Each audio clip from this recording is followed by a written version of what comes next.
இத பார்த்துதான் மக்கள் பயப்படுறாங்க. வாடா குட்ட வாடா, நீ என் கடைக்கு வந்தது நினைச்சா எனக்கு ரொம்ப சந்தோஷமா இருக்கு. என்ன வேணும் சொல்லு. 1000 வளவா இல்ல பிஜிலி வெடியா? பிளேடு போடுறதுக்குலாம் என்கிட்ட நேரம் இல்ல. சீக்கிரம் எடு, சீக்கிரம் கொடு. மோட்டோ சார் வந்திருக்காரு. முதல்ல நீ குடுக்கறியா இல்ல நான் குடுக்கட்டுமா? டாஸ் போட்டு பார்க்கலாமா? தலை விழுந்தா நீ குடு, பூ விழுந்தா நான் குடுக்கறேன். 2 பேரும் ஒண்ணா கொடுங்க, நிறைய கொடுங்க. பாரா, சென்டர்ல விழுந்தா 2 பேரும் வாங்கிடா பாட்டப்பாயில. எல்லாம் ஒரு தண்டனைக்கு தானா? ஓடுற. ஜாக்கிரதை, அசஞ்சிங்க அவ்வளவுதான். இங்க இருக்கிற எல்லா பட்டாசும் என்னது.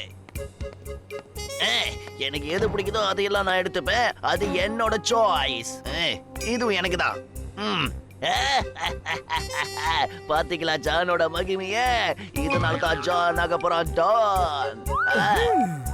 தண்டனைக்கு டான் நீ பட்டாசு எடுத்துட்டு போற ஓகே. ஆனா அது வெடிக்குதானே ஒரு தடவை செக் பண்ணி பாரு. கண்டிப்பா பாஸ், செக் பண்ணி தான் பார்க்கணும். இருங்க நான் செக் பண்றேன்.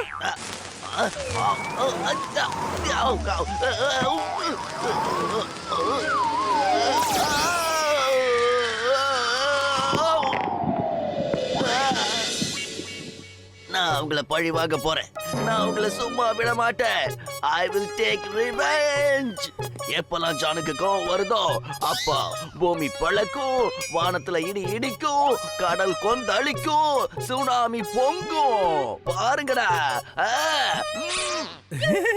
பாஸ் பாஸ், நீங்க எதுக்கு இவ்வளவு கவலைப்படுறீங்க? இத மறந்துடாதீங்க.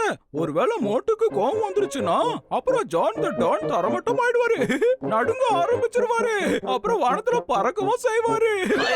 நீ ஏன் கூட இருக்கியா இல்ல மோட்டு புத்துல ஓட இருக்கியா? வாங்க என் கூட. இப்ப என் கையில இருக்கிறது மகாவிஷ்ணு கையில இருக்கிற சங்கு சக்கரம் மாதிரி. இந்த சங்கு சக்கரத்தை கொளுத்துனா என்னென்ன ஜாலங்கள் பண்ணும் தெரியுமா? இது வரைக்கும் நீங்க சின்ன சின்ன சங்கு சக்கரங்களை தான் பார்த்திருப்பீங்க. நாங்க சிவகாசில இருந்து நேரடியாவே கொள்முதல் பண்ணியிருக்கோம். ஒரு சங்கு சக்கரத்தை கொளுத்தி காட்டுங்களேன். அப்பதானே தெரியும் இது எவ்வளவு நல்லா இருக்குன்னு. அவ்வளவுதானே? இப்ப பாருங்க. நல்லா கவனிங்க.